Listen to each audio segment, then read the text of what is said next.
Housewife the most underrated and thankless job. Hello viewers, ఎలా ఉన్నారు? మీరందరూ ఆరోగ్యంగా ఆనందంగా ఉండాలని మనస్ఫూర్తిగా కోరుకుంటూ welcome back to our channel. నేను మీ Sandhya Rupesh. Welcome to slow living. ఈ వీడియోని ప్రతి ఒక్క విమెన్కి, హౌస్ వైఫ్ అయినా కావచ్చు, వర్కింగ్ ఉమెన్ అయినా కావచ్చు, వాళ్ళ ఫ్యామిలీ కోసం నిరంతరం కష్టపడుతున్న వారికి డెడికేట్ చేస్తున్నాను. నా వైపు నుంచి ఒక చిన్న రిక్వెస్ట్, ఒకవేళ నా వీడియో నచ్చింది, మనకు ఉపయోగపడింది అనుకుంటే కనుక వీడియోని లైక్ చేయడం మర్చిపోకండి. అది ఇంకో 10 మందికి రీచ్ అయ్యి సొసైటీలో మార్పుకి ఉపయోగపడుతుంది. నా మార్నింగ్ టు ఈవినింగ్ రొటీన్ని షేర్ చేస్తూ ఈ టాపిక్పై మాట్లాడాలనుకుంటున్నాను. ఇంట్లో ఆడవాళ్ళని, వాళ్ళ కష్టాన్ని అర్థం చేసుకునే వాళ్ళు చాలా తక్కువ మంది ఉంటారు. జాబ్ ఏం చేయట్లేదు కదా, ఇంట్లోనే తిని కూర్చోవడం, ఇది కూడా కష్టమేనా అని ఆలోచించేవారు కూడా లేకపోలేదు. చెప్పాలంటే ఈ యాటిట్యూడ్ కొత్తగా మొదలైందేమీ కాదు, మన ఇండియన్ కల్చర్లో పూర్వకాలం నుంచి ఉన్నదే. సైన్స్ అండ్ టెక్నాలజీ రోజు రోజుకు డెవలప్ అవుతున్నా సరే మనుషుల్లో మార్పు రావట్లేదు. ఉద్యోగం లేకుండా ఇంట్లో ఉన్న ఆడవారిని ఒక పురుగు కంటే హీనంగా చూసే సమాజంలో ఉన్నాము. అదే ఆడది అమ్మవారి స్వరూపమని, ఇంటికి లక్ష్మీదేవని ఎందుకు మర్చిపోతున్నారు? ఇంట్లో వాళ్ళెవ్వరూ లేవకముందే తను నిద్రలేచి, అందరూ పడుకున్నాక కానీ తను పడుకోదు. ఇదిలా ఉంటే ఇంకొక వైపున హౌస్ వైఫ్గా, అలాగే వర్కింగ్ ఉమెన్గా డ్యూయల్ రోల్ ప్లే చేస్తున్న వారి సంగతి ఇక చెప్పాల్సిన అవసరమే. ఇందాక చెప్పినట్లు ఇంటి పనులు ఆడవాళ్ళు మాత్రమే చేయాలని మన పూర్వకాలం నుంచి వస్తున్నది, అది ఇప్పటికి కూడా కొనసాగుతూనే ఉంది. ఎంటర్ప్రీనర్స్గా, డాక్టర్స్గా, లాయర్స్గా, టీచర్స్, పైలట్స్ అండ్ ఆస్ట్రోనాట్స్, ఇలా ఒక రంగం అని కాదు, అన్నింట్లో ఆడవారు ముందున్నారు. ఇలా అన్నింట్లో గ్రో అవుతున్నా సరే ఇంట్లో చులకనగా చూడడం మాత్రం ఏ మాత్రం మార్పు లేదు. దయచేసి మీరు ఒక చిన్న విషయాన్ని అర్థం చేసుకోవాలి. ఇక్కడ ఏ ఒక్కరిని ఉద్దేశించింది కాదు, అలాగే ఏ ఒక్కరిని ఇబ్బంది పెట్టాలని కాదు. అలాగే ఇంకొక వైపున ఇంట్లో ఆడవారిని గౌరవిస్తూ వాళ్ళు ఎంచుకున్న రంగంలో ప్రోత్సహిస్తున్న ప్రతి ఒక్కరికి కూడా కృతజ్ఞతలు తెలుపుకుంటున్నాను. ఇంకొక ముఖ్యమైన విషయం చెప్పాలంటే, వాళ్ళు ఫేస్ చేస్తున్న ప్రాబ్లమ్స్ని బయటకి చెప్పుకోలేని లేడీస్ కూడా చాలామంది ఉన్నారు. అలాంటి వారి వాయిస్నే నేను ఈ వీడియోలో షేర్ చేయాలనుకుంటున్నాను.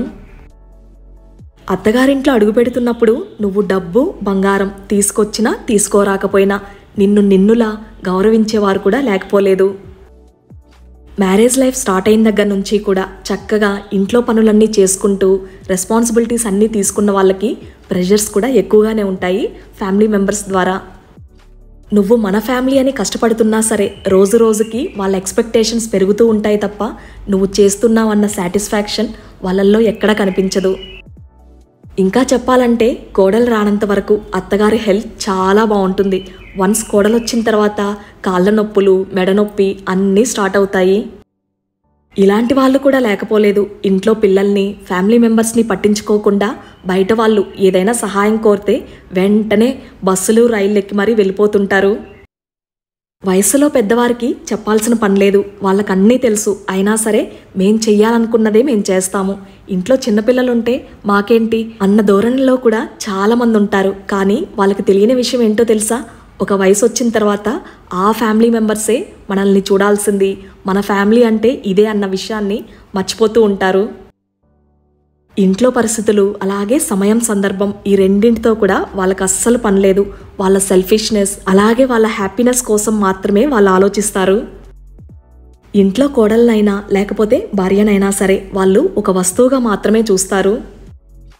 ఇందాక చెప్తున్నట్లు ఎవరూ లేవకముందే నిద్రలేచి ఇంట్లో వాళ్ళ రిక్వైర్మెంట్స్ అన్నిటినీ ఫుల్ఫిల్ చేసినా సరే ఆ ఇంటి ఆడపిల్లను తన ఇంట్లో తనకు నచ్చినట్లు తనకిష్టమైన ఫుడ్ని తినే అవకాశం కానీ, లేకపోతే కొద్దిగా రెస్ట్ కావాలనుకున్నప్పుడు పడుకునే అవకాశం కానీ ఉండట్లేదు. అత్తగారింటి అడుగుపెట్టినప్పటి నుంచి కూడా నిరంతరం శ్రమిస్తున్నా సరే ఇంట్లోనే కూర్చున్నావు కదా, తిని కూర్చోవడమే కదా, వాళ్ళని చూడు లక్షలు లక్షలు సంపాదిస్తూ ఉన్నారు, నువ్వెందుకు ఖాళీగా కూర్చొని ఉన్నావు?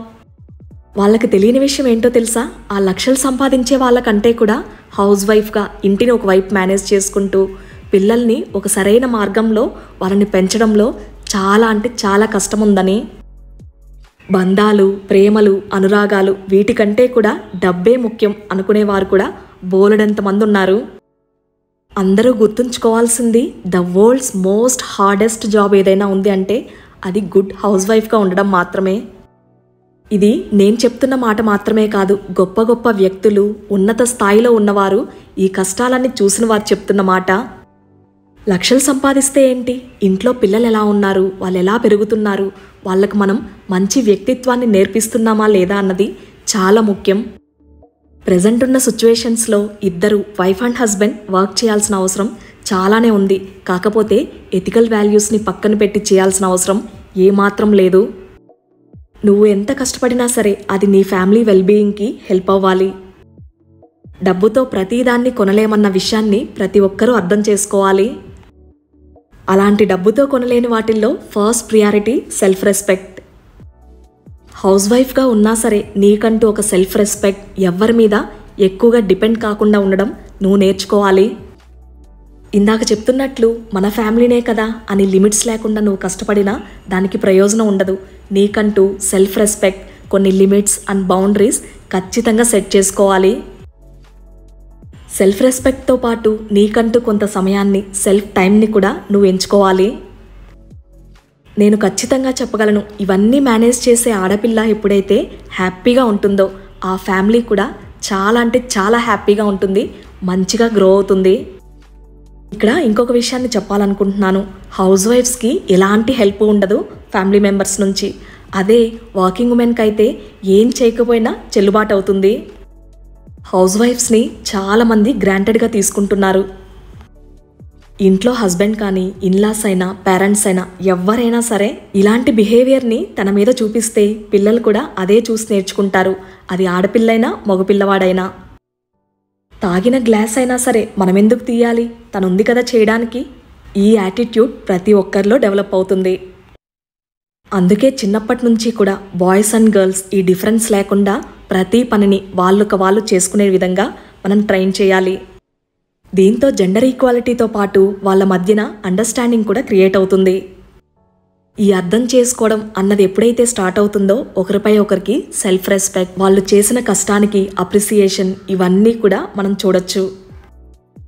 చాలా ఫ్యామిలీస్లో ఈ విషయాన్ని చూస్తూ ఉంటాము. ఇంట్లో వాళ్ళ కోసం టేస్టీగా ఫుడ్ చేసి పెట్టినప్పుడు కూడా ఏదో ఒక వంకను పెడుతూ ఉంటారు. ఇది ఎలా ఉంది, ఇది ఇలా ఉంది అని. కష్టపడి మన కోసం ఎంతో ఇష్టంగా చేసింది అన్నదానికి అప్రిసియేషన్ ఇవ్వకుండా ఏదో ఒక వంక పెట్టడం ఎంతవరకు కరెక్ట్ అంటారు? ఫ్యామిలీలో మన కోసం కష్టపడుతున్న వారిని పక్కన పెట్టి కంపారిజన్స్తో వాళ్ళు చాలా బాగా చేస్తారు, ఇదంతా కూడా వాళ్ళు చేస్తే చాలా టేస్టీగా, చాలా అందంగా ఉంటుందని పొగుడుతూ ఉంటారు. ఇలాంటి ఇరిటేటింగ్ బిహేవియర్ ఉన్న వాళ్ళు ఇంట్లో ఉంటే నెగిటివ్ ఎనర్జీ అండ్ గొడవలు తప్ప మరేమవుతాయి? హ్యాపీనెస్ అన్న మాట పక్కన పెడితే మనశ్శాంతి కరువు అవుతుంది. ఇలాంటి మైండ్ సెట్ ఉన్న వాళ్ళు మన ఫ్యామిలీ మెంబర్సే కాదు, బయట చుట్టుపక్కల అలాగే సొసైటీలో కూడా చాలామందే ఉంటారు. మరి వీళ్ళని ఎలా హ్యాండిల్ చేయాలి? ఇగ్నోరెన్స్ ఈజ్ ద బెస్ట్ మంత్ర. వేరే వాళ్ళ శాడిజం కోసం మన హ్యాపీనెస్ని అలాగే మన సెల్ఫ్ రెస్పెక్ట్ని లాస్ అవ్వాల్సిన పని లేదు. అది ఎవరైనా కావచ్చు. నీకంటూ కొన్ని లిమిట్స్ అండ్ బౌండరీస్ ఉంటాయి కదా, వన్స్ అవి క్రాస్ అయితే ఖచ్చితంగా నువ్వు ఇగ్నోర్ చేయడమే the best thing. As a successful house వైఫ్గా ఇవన్నీ మేనేజ్ చేసే వాళ్ళు ఒకవైపు ఉంటే, మరోవైపు బయటకు వెళ్ళి జాబ్ చేసి లక్షలు సంపాదించే వారు కూడా ప్రతీ నెల వారి అవసరాల కోసం చేజాపే పరిస్థితి కూడా ఉంది. హౌస్ వైఫ్ అయినా వర్కింగ్ ఉమెన్ అయినా నీకు నువ్వు ఇండిపెండెంట్గా ఉండడానికి నేర్చుకోవాలి. డబ్బుంటే అన్నీ జరిగిపోతాయన్న ధోరణి పక్కన పెట్టి సెల్ఫ్ రెస్పెక్ట్ని నువ్వు పెంచుకోవాలి. నీ మాట విలువను నువ్వు పెంచుకోవాలి. వరల్డ్లో నో పే జాబ్ ఏదైనా ఉంది అంటే అది హౌస్ వైఫ్ జాబ్ మాత్రమే. ఆ నో పే జాబ్ని కూడా సక్సెస్ఫుల్ వేలో నువ్వు ముందుకు తీసుకెళ్ళి చక్కగా ఆ ఫ్యామిలీకి పిల్లర్గా అండ్ సపోర్ట్ సిస్టమ్గా నువ్వు ఉన్నప్పుడు ఖచ్చితంగా నువ్వు సూపర్ ఉమెన్వే.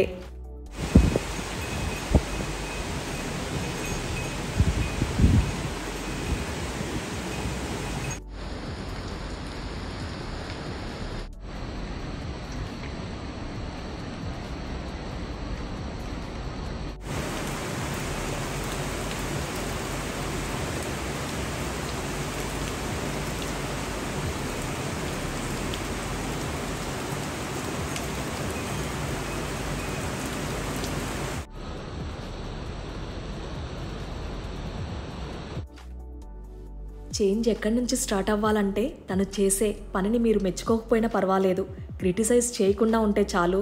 ఇంట్లో తను ఎంత కష్టమైనా సరే అది బర్డెన్గా ఫీల్ అవ్వకుండా రెస్పాన్సిబిలిటీగా తీసుకొని చేయడంలో తను చాలా హ్యాపీనెస్ని పొందుతుంది. సొసైటీ అంటే మనమే. ఫ్యామిలీ ఎప్పుడైతే బాగుంటుందో సొసైటీ కూడా చాలా బాగుంటుంది.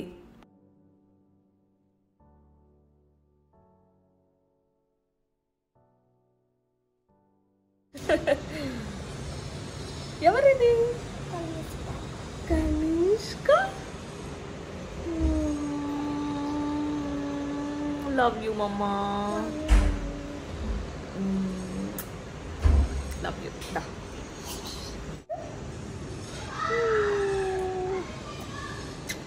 Love you. నీ పిల్లకలు బాగున్నాయి తల్లి. Cute cute cute cute cute cute. Yes nail polish నేను బాగా పెట్టుకున్నా. బాగా పెట్టుకున్నా. యస్ నేనే బాగా పెట్టుకున్నా. Bye bye everyone. Bye bye everyone. Bye bye. Bye bye. ఇందాక చెప్పినట్లు చేంజ్ ఒక్క రోజులోనో లేకపోతే ఓవర్ నైట్తో స్టార్ట్ అవ్వదు. ఖచ్చితంగా ఈ రెస్పాన్సిబిలిటీస్ అన్నవి చిన్నప్పటి నుంచి కూడా పిల్లలకు నేర్పించాలి. వాళ్ళ లైఫ్ స్టైల్లో ఒక భాగం అవ్వాలి. ఆడవాళ్ళని ఇలా చూడడం కానీ లేకపోతే మిస్అండర్స్టాండింగ్స్ ఇవన్నీ కూడా లేజీనెస్తోనే స్టార్ట్ అవుతున్నాయి. ఫ్యామిలీ కోసం కష్టపడే వాళ్ళు కష్టపడుతూనే ఉన్నారు. కూర్చొని టైంపాస్ చేస్తూ మాటలు చెప్పేవారికి కూడా గడిచిపోతూ ఉంది. ఆ లేజీనెస్ పోవాలంటే ఖచ్చితంగా ఇంట్లో వాళ్ళందరికీ కూడా రెస్పాన్సిబిలిటీస్ ఈక్వల్గా ఉండాలి. దీంతో పనిచేసేవారు పనిచేస్తూనే ఉండాలి, కూర్చొని తినేవారు కూర్చొనే ఉండాలని లేకుండా ఈక్వల్గా ఉంటుంది. ఎప్పుడైనా గమనించారా? కూర్చొని మాటలు చెప్పడం చాలా ఈజీ, పనిచేస్తే ఆ కష్టం తెలుస్తుంది. అప్పుడు నిన్ను తక్కువ చేసి మాట్లాడడం, చూడడం, వేరే వాళ్ళతో కంపేర్ చేయడం చాలా వరకు తగ్గిస్తారు.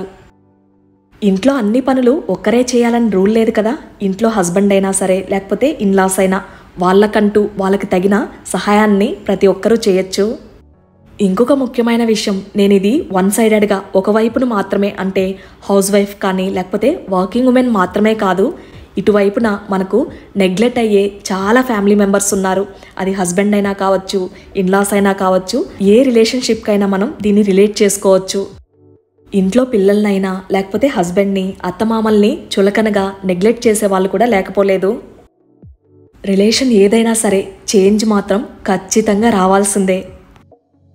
ఎప్పుడైతే ఇంట్లో ఉన్న ప్రతి ఫ్యామిలీ మెంబర్కి రెస్పాన్సిబిలిటీ అండ్ అకౌంటబిలిటీ, అంటే బాధ్యత, జవాబుదారీతనం, ఈ రెండు ఎప్పుడైతే ఉంటాయో ఖచ్చితంగా ఆ ఫ్యామిలీ డిసిప్లైన్గా గ్రో అవుతుంది. మనం ఏం చేసినా జరిగిపోతుంది, ఎలా ఉన్నా సరే ఇంట్లో వాళ్ళు కామ్గా ఉంటారనే ఆలోచనలో ఉన్న వాళ్ళకి ఇది ఏ మాత్రం వర్తించదు. ఇలాంటి negative mind set and attitude ఉన్న వాళ్ళని ఏం చేయాలో ఇందాక చెప్పాను కదా, ignore. Positive mind set and positive vibes మన సొసైటీలో స్ప్రెడ్ అవ్వాలంటే ఖచ్చితంగా ఆ చేంజ్ అన్నది మనలోనే స్టార్ట్ అవ్వాలి. ఖచ్చితంగా మార్పు రావాలి అన్న ఉద్దేశంతో నేను షేర్ చేసిన విషయాలు మీకెలా అనిపించాయి? బాధగా అనిపించాయా? సంతోషంగా అనిపించాయా? ఉత్తేజంగా అనిపించాయా?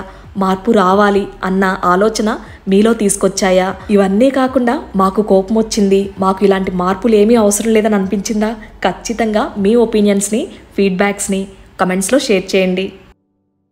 సొసైటీ చేంజ్కి ఇలాంటి మంచి కంటెంట్ వీడియోస్ ఇంకాస్త ముందుకెళ్లాలంటే మీరు ఖచ్చితంగా వీడియోని లైక్ చేస్తే మాత్రమే అది సాధ్యమవుతుంది. దాదాపు 80% మన వ్యూయర్స్ సబ్స్క్రైబ్ చేసుకోవడం కానీ, వీడియో బాగుంటే లైక్ చేయడం కానీ చేయట్లేదు. టైం, ఎనర్జీ అండ్ ఎఫర్ట్స్ ఇవి చాలా వాల్యుబుల్. వీటన్నింటినీ చేంజ్ తీసుకురావాలి అన్న ఉద్దేశంతో మంచి కంటెంట్ వీడియోస్ని ప్రజెంట్ చేస్తున్నప్పుడు మీ నుంచి కూడా ఎక్స్పెక్టేషన్స్ ఉంటాయి కదా. వీడియోని లైక్ చేస్తారు, దీన్ని ఇంకాస్త ముందుకు తీసుకెళ్తారని. మన ఛానల్ సైలెంట్ వ్యూయర్స్ అందరికీ ఇదే మాట చెప్పాలనుకుంటున్నాను. ఒకవేళ నా వీడియో నచ్చింది, ఉపయోగపడిందని అనుకుంటే కనుక వీడియోని లైక్ చేయడం మర్చిపోకండి.